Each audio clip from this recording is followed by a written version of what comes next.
Hello and welcome back to another Weather video. Today we are talking about nor'easters. So, we haven't had many nor'easters this year. Let's call it from June on, so the latter half of this year.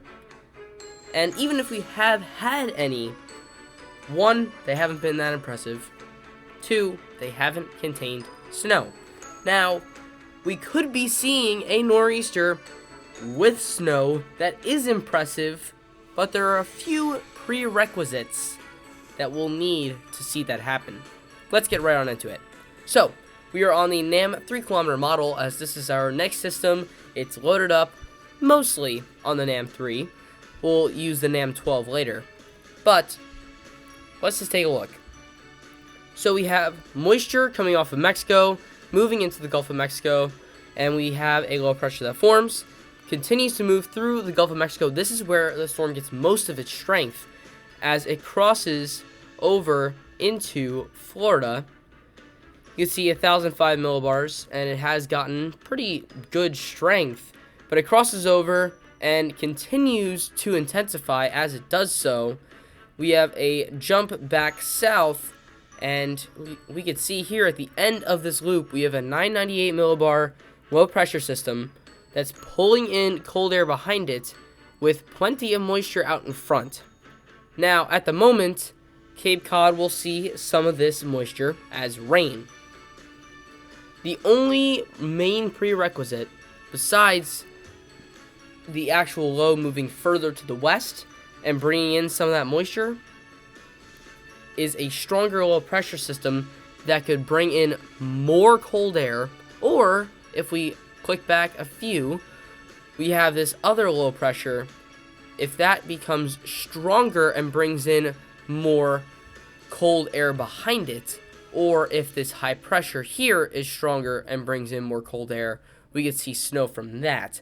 But I think that the low pressure, this Clipper system becoming stronger, is the more likely solution, as it will bring in moist cold air instead of dry cold air from the high pressure.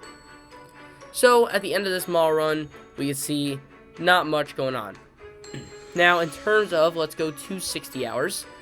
After this storm moves into the Maritimes of Canada as a pretty strong system. 992, 987. It's rapidly intensifying. This is a nor'easter that's impressive. It's dropping millibars very quickly, but it's just too far east. We get 983 millibars. Most of that heavy snowfall is occurring in Maine, New Brunswick, maybe even parts of Nova Scotia, but they eventually switch over to rain.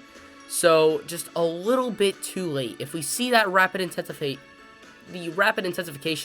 occur as soon as it gets off the coast of Florida, we could see, especially with the cold technically already in place, you can see here that after Winter Storm Carrie, we have a lot of cold air in place, a high pressure right here that's keeping that cold air in place for a little bit, but as that high pressure moves further south and makes way for this Clipper system to come across, it does remove that colder air.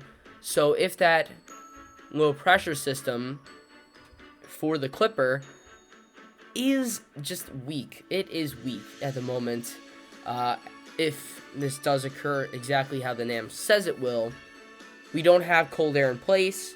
Right now we don't have moisture in place, but that still could possibly happen. We could definitely see a rainy nor'easter out of this with just a very slight tweak. But the cold air not being in place is the major factor in snowfall or no snowfall. So, what do I think? I think that right now we could see a rainy nor'easter, and the timeline for this is, I would say, Wednesday. And if you live in the Northeast and you look at the Weather Channel app, which typically I don't recommend. I recommend going on to Pivotal Weather yourself and just looking at it. But if you do, the Weather Channel does think that there will be some moisture on Wednesday, some rain on Wednesday. I looked at New York City, I believe. It was either New York City or Boston. Anyway, we could be seeing some moisture. If we do get some cold air in place, that would be snow. So, what do you think is going to happen? Comment in the comment section down below. That is all I have for today. If you enjoyed this video, consider leaving a like, subscribing, and hitting the bell. And I'll see you guys next time.